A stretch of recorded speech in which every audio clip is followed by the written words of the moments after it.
नमस्कार अभ्यासक मित्रमैत्रिणींनो, स्वागत आहे सगळ्यांचं. गौतम अडाणी यांची ही न्यूज आज दिवसभर ब्रेकिंग न्यूज म्हणून हेडलाईन्स करत होती.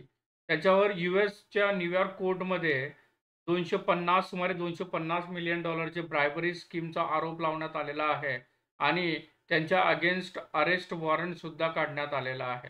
एक्झॅक्टली काय आहे बघूयात आपण. पण त्याआधी एक गोष्ट लक्षात घ्या, की हे जे इंडिक्टमेंट झालेलं आहे, म्हणजे त्यांच्यावर जे आरोप लावण्यात आलेले आहेत, ते आरोपपत्र जे आहे, ओरिजिनल आरोपपत्र जे आहे, त्यात म्हटलंय, की गौतम अडाणी, सागर अडाणी, वनीत जैन आणि त्यांच्या व्यतिरिक्त हे 5 लोकं यांनी पार्टिसिपेट्स केलेला आहे एका स्कीममध्ये, ज्या स्कीमनुसार ल्युक्रेटिव्ह सोलार एनर्जी कॉन्ट्रॅक्ट मिळवण्यासाठी इंडियन गव्हर्नमेंट ऑफिशियल्सला ब्राइब करण्यात आलेलं आहे. ही ते आरोप आहेत आणि ही ती ओरिजिनल कॉपी आहे इंडिक्टमेंटची. याचा परिणाम आज तुम्ही अदानी ग्रुपच्या मेजॉरिटी ऑफ द स्टॉकवर बघू शकता. त्यांना 2.3 लाख करोड रुपयाचं नुकसान अदानी ग्रुपला झालेलं आहे आणि जे मेजर कंपनी आहे यात इन्व्हॉल्व, अदानी ग्रीन एनर्जी, याला एकट्याला सुमारे $42,400 करोड रुपयांचा नुकसान झालेलं आहे. तुम्ही बघू शकता अदानीचे सगळे स्टॉक हे जवळपास -10% डाउन होते. आता इथं प्रश्न उपस्थित होतो, की यूएस कोर्टमध्ये एक्झॅक्टली झालंय तरी काय? यूएस कोर्टमध्ये म्हणजे न्यूयॉर्कमध्ये जे पब्लिक प्रोसिक्युटर आहेत, त्यांनी अदानी ग्रुपवर $250 मिलियन ची ब्राईब प्रॉमिस केल्याची इंडियन गव्हर्नमेंटला एक आरोप तिथं ठेवण्यात आलेला आहे. तर ती जी ब्राईब देण्यात आलेली होती, ती सोलार एनर्जीच्या कॉन्ट्रॅक्टसाठी ल्युक्रेटिव्ह कॉन्ट्रॅक्ट होता. तुम्ही बघू शकता पुढील 2 दशकात हा कॉन्ट्रॅक्ट सुमारे $2 बिलियन एवढी प्रॉफिट अडानी ग्रुपला करून देणार होता, असं ह्या यूएस कोर्टच्या इंडिक्टमेंटमध्ये म्हणण्यात आलेलं आहे. मग त्यांनी म्हटलंय, की गौतम अडाणी, सागर अडाणी, वनीत जैन आणि त्यांच्या व्यतिरिक्त इतर जे 5 लोकं आहेत, त्यांनी ब्रायबरी स्कीमबद्दल चुकीची इन्फॉर्मेशन आणि मिसलीडिंग इन्फॉर्मेशन इंटरनॅशनल इन्व्हेस्टर्सला दिलेली आहे. यात इंटरनॅशनल इन्व्हेस्टर्स म्हणजे मेजरली यूएस इन्व्हेस्टर्स आहेत. याची सुरुवात जर बघितली आपण, तर याची सुरुवात जी आहे ती सुमारे 2021 मध्ये 2021 मध्ये अदानीचे जी अदानी ग्रीन कंपनी आहे, त्याने कॉर्पोरेट बॉन्ड इश्यू केले होते. या कॉर्पोरेट बॉन्ड इश्यू केले होते. या अदानी ग्रीन कॉर्पोरेट बॉन्डने सुमारे $750 मिलियन ची इन्व्हेस्टमेंट किंवा त्याला म्हणू शकतो आपण $750 मिलियन ची इन्व्हेस्टमेंट इथं प्रोक्युअर केली होती. त्यातल्या सुमारे $175 मिलियन ही जी इन्व्हेस्टमेंट होती, एकट्या अमेरिकन इन्व्हेस्टर्सची होती.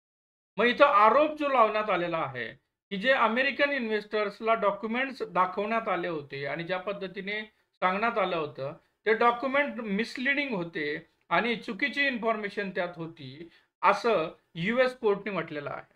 मग यात जे अदानी ग्रुपवर किंवा या इश्यूजवर अडाणी यांच्यावर जे आरोप लावणार आहे आलेले आहेत, ते 3 प्रकारे आपण त्यांना आरोप म्हणू शकतो. पहिलं जे आहे, तो $250 मिलियन जी लाच देण्यात आलेली आहे इंडियन गव्हर्नमेंट ऑफिशियल्सला. नेमके इंडियन गव्हर्नमेंट ऑफिशियल्स कोण आहेत? तर द हिंदूचं जर आपण आर्टिकल बघितलं, तर त्यांच्यानुसार farmer CM of Andhra Pradesh that is Jaganmohan Reddy यांचं नाव इथं आलेलं आहे आणि हे खूप शॉकिंग आहे. जो दुसरा आरोप आहे तो म्हणजे मिसलीडिंग यूएस इन्व्हेस्टर्स. जे यूएस इन्व्हेस्टर्स आहेत त्यांना चुकीची इन्फॉर्मेशन इथं देण्यात आलेली आहे. आणि तिसरा जो आरोप आहे तो म्हणजे फॉरेन करप्ट प्रॅक्टिसेस ॲक्ट अंतर्गत यूएसचे जे इन्व्हेस्टर्स आहेत त्यांना फसवणूक करण्याचा आरोप हा अदानी ग्रुप यांच्यावर लावण्यात आलेला आहे. अप्रॉक्सिमेटली बिटवीन 2020 ते 2024 dependents agreed to pay the bribes to the Indian government officials to secure the contract. Gautam Adani यांनी पर्सनली हा कॉन्ट्रॅक्ट भेटावा म्हणून त्या इंडियन गव्हर्नमेंट ऑफिशियल्सला बऱ्याच वेळा मीटिंग केलेली आहे आणि याची इलेक्ट्रॉनिक रेकॉर्ड्स जे आहेत हे सुद्धा यूएसच्या कोर्टमध्ये सादर करण्यात आलेले होते. मग हे जे आरोप आहेत हे खूप गंभीर आहेत आणि मी जसं सांगितलं, की द हिंदू प्रमाणे द हिंदूने नुकतीच ही न्यूज आणलेली आहे, की फॉर्मर आंध्र प्रदेशचे जे चीफ मिनिस्टर आहेत, वाय-एस जगनमोहन रेड्डी यांचं नाव इथं ब्रायबिंगमध्ये आलेलं आहे आणि हे खूप शॉकिंग आहे.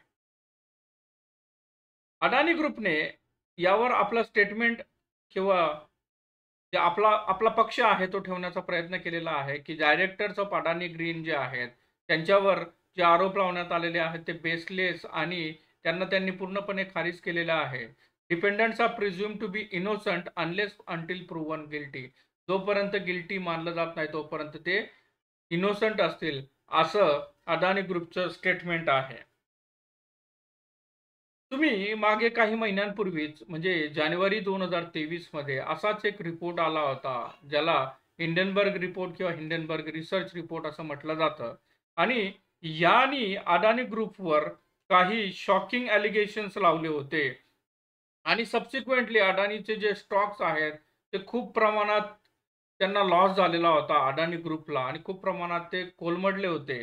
तर अदानी ग्रुपवर हिंडनबर्गने जे आरोप लावले होते, त्यांनाही आपण 3 प्रकारे डिव्हाईड करू शकतो. पहिलं म्हणजे एक्सटेन्सिव्ह स्टॉक मॅनिप्युलेशन. अदानी ग्रुपने इंडियन स्टॉक मार्केटमधले जे त्यांचे स्टॉक आहेत, ते एक्सटेन्सिव्हली मॅनिप्युलेट केलेले आहेत, असं म्हटलेलं होतं. त्याच्यानंतर त्यांनी टॅक्स हेवन जे आहेत, टॅक्स हेवन कंट्रीज ज्या आहेत, जसं की मॉरिशियस असेल किंवा कॅरिबियन आयलंड असतील, इथं बऱ्याचशा ऑफशोअर एंटिटीज त्यांच्या आहेत आणि या टॅक्स हेवनचा मिसयूज केलेला आहे, असं त्यांच्यावर आरोप हिंडनबर्ग रिसर्च किंवा रिपोर्टने म्हटलेलं होतं.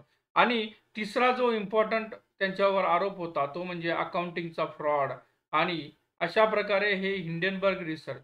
पण हिंडनबर्गचा जो रिपोर्ट आहे आणि हा जो रिपोर्ट आहे किंवा ही जी केस आहे, यात थोडासा डिफरन्स हा आहे, की हिंडनबर्गचा जो रिपोर्ट होता, हे फक्त ॲलिगेशन्स होते.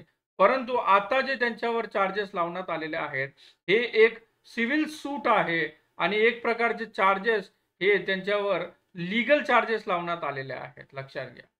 हा मेजर डिफरन्स आहे दोघांमध्ये आणि म्हणून कुठेतरी जे अदानी ग्रुप आहे त्यांचे जे टेन्शन आहे ते एक प्रकारे वाढणार आहे पुढच्या काळात.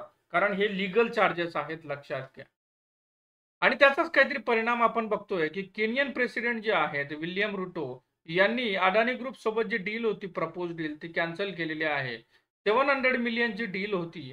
काय डील होती बघा, to construct the power transmission line, ती कॅन्सल करण्यात आलेली आहे. म्हणजे अडानी यांचे जे फ्युचरचे जे टेन्शन्स आहेत ते वाढत आहेत. त्याच्या व्यतिरिक्त जे अपोजिशनचे लीडर आहेत राहुल गांधी यांनी अडानी यांना त्वरित अटक करावी असंही एक प्रकारची डिमांड त्यांनी केलेली आहे. तर असा हा इश्यू आहे अडानी ग्रुप आणि अडानी ग्रीन एनर्जी बद्दलचा. व्हिडिओ संपण्याआधी आजचा क्वेश्चन ऑफ द डे घ्या. नुकतंच women's hockey Asian champions trophy जी झाली ती बिहारमध्ये झालेली आहे आणि कोणी तिसऱ्यांदा हा टायटल घेऊन ऑलिम्पिक सिल्वर मेडलिस्ट चायना जे आहे यांचा फायनलमध्ये पराभव केलेला आहे. कमेंट बॉक्समध्ये नक्की याचं उत्तर कळवा. कुणी एशियन चॅम्पियन्स ट्रॉफीचं फायनल जिंकलेली आहे. तर हा होता ओव्हरऑल इश्यू, ज्यात अदानी हे बऱ्यापैकी आता आपण म्हणू शकतो की त्यांच्यावर एक टांगती तलवार आहे. कारण एका साइडला इन्व्हेस्टर्सचे सेंटिमेंट आहेत आणि दुसऱ्या साइडला लीगल अथॉरिटीज आहेत आणि लीगल लॉज आहेत. त्यांच्यामध्ये अदानी हे एक प्रकारे फसलेले आहेत.